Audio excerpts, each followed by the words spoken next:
और एक पेड़ के नीचे बैठकर चिंतन करते हुए रोने लगे कि मेरे जैसे विद्वान विदेश से पढ़ के आने के बाद भी इस विद्वता का कोई मोल भारत में नहीं है।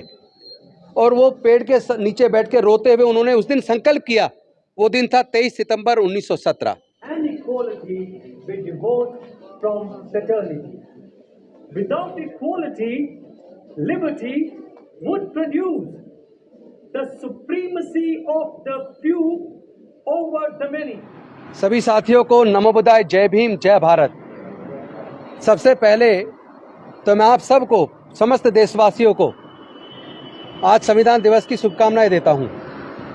26 नवंबर वो दिन है जिस दिन डॉक्टर बाबा साहेब अम्बेडकर जी ने भारत का संविधान पूरे देश को समर्पित किया और हम सब ने अंगीकार किया। और ये वो स्थल है जहां डॉक्टर बाबा साहेब अम्बेडकर जी ने अपने जीवन के अंतिम वर्ष गुजारे और यहाँ रह के उन्होंने भगवान बुद्ध और उनका धम्म कंप्लीट किया।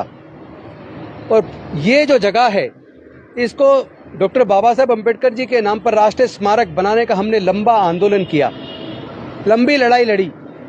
मिस्टर जिंदल ने हमारे खिलाफ दिल्ली हाई कोर्ट में केस भी डाला था।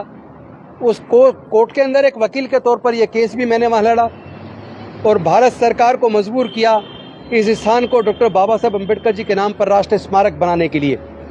जब इसका ये नक्शा तैयार किया गया, उस वक्त भी हम उस मीटिंग में शामिल हुए और ये खूबसूरत नक्शा आपके सामने है।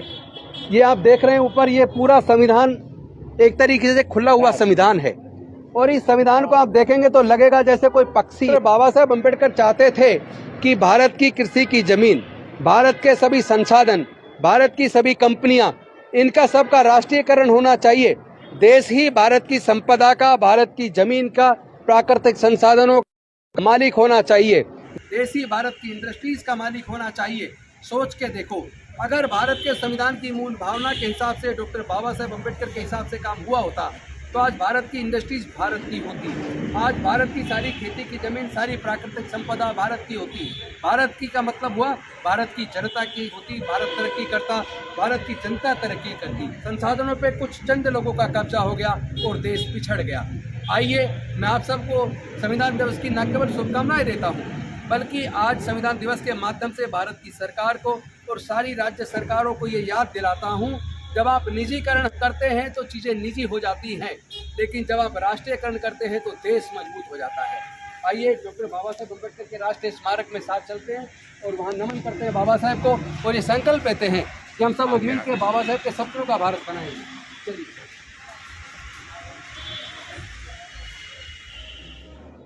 जब उनका सामान पारसी धर्मशाला से बाहर फेंक दिया गया और ट्रेन में टाइम था 4 से 5 घंटे का, तो डॉक्टर बाबा साहेब अम्बेडकर सियाजीराव गायकवाड़ जी के बनाए हुए कमाटी बाग में गए और एक पेड़ के नीचे बैठकर चिंतन करते हुए रोने लगे कि मेरे जैसे विद्वान विदेश से पढ़ के आने के बाद भी इस विद्वता का कोई मोल भारत में नहीं है। और वो पेड़ के नीचे बैठ के रोते हुए उन्होंने उस दिन संकल्प किया। वो दिन था 23 सितंबर 1917। वहाँ उन्होंने संकल्प किया कि मैं अब अपने पूरे जीवन अपने बहुजन समाज, दलित, पिछड़े, आदिवासी, इनकी आज़ादी और अधिकार के लिए लड़ाऊंगा। और वहाँ से संकल्प दिवस से उस संकल्प के साथ शुरुआत की हमारे समाज की आज़ादी की। आइए आगे देखते हैं।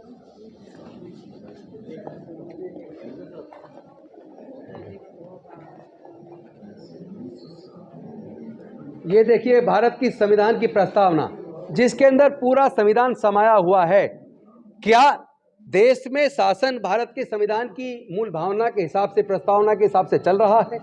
इसके अंदर हम सब ने आज ही के दिन जब संविधान को अंगीकार किया तो हम लोगों ने किस बात को स्वीकृति दी थी, किस बात को हमने स्वीकार किया था? पढ़िए इसको। We the people of India having solemnly resolved to constitute India into a sovereign democratic republic and to secure to all its citizens justice, social, economical and political, liberty of thought, expression, belief, faith and worship, equality of status and of opportunity, and to promote among them all fraternity, assuring the dignity of the individual and the unity of the nation.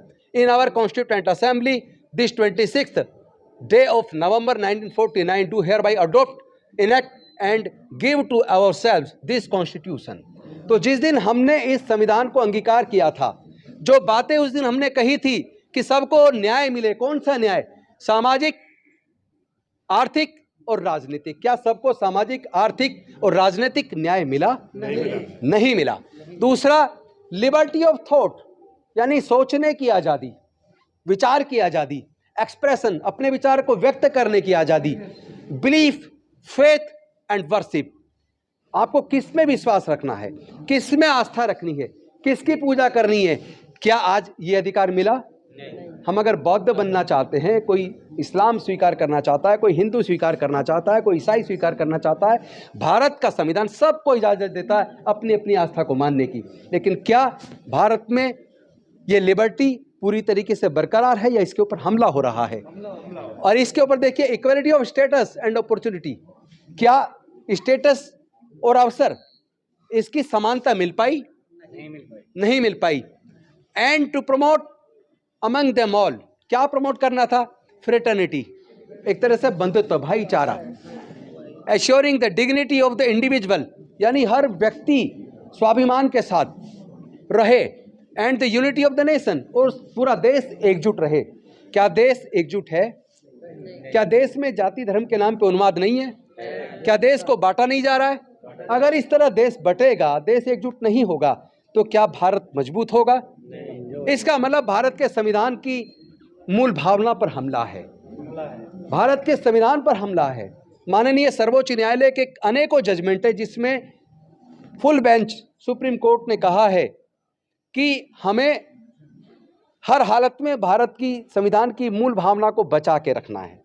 कोई भी देश की सरकार या राज्य सरकारें ऐसा कोई कानून नहीं बना सकती जो मूल भावना के खिलाफ हो।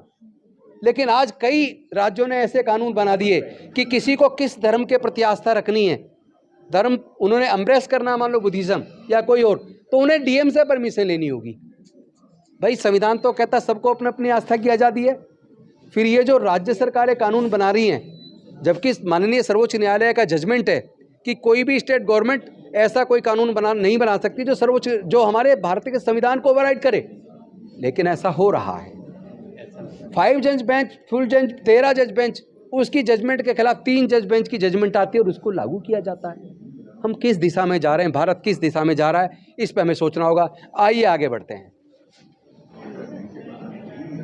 ये बड़ौदा के नरेश थे सियाजीराव गायकवाड़।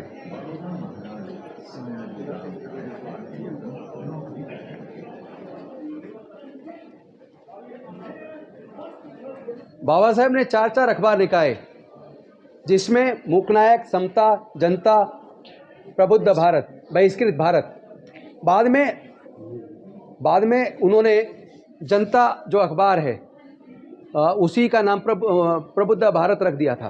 तो ये 4 अखबार डॉक्टर बाबा साहेब अम्बेडकर जी ने निकाले थे अपने जीवन में।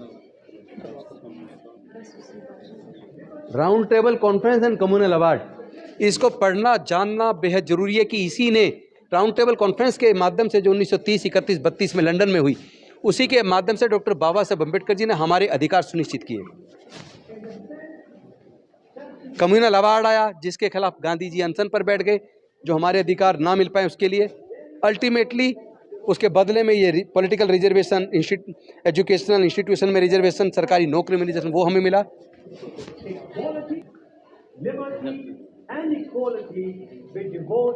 From fraternity. Without equality, liberty would produce the supremacy of the few over the many. जब लिखोगे अशोक के प्रशासन के बारे में तो आपको ज़्यादा नंबर मिलेंगे। प्रोफेसर ज़्यादा जानती होंगी, सॉरी। जय भीम, जय भीम। तो आपको लिखना भी सीखना पड़ेगा और उसके लिए पढ़ना पड़ेगा, तो ज्ञान से ही दुनिया आगे बढ़ेगी। और जो देश आगे बढ़े वो भी ज्ञान से बढ़े हैं, जरूर सोचिएगा। ठीक है, thank you very much. Okay, bye, शुक्रिया, थैंक यू मैडम, जय हिंद।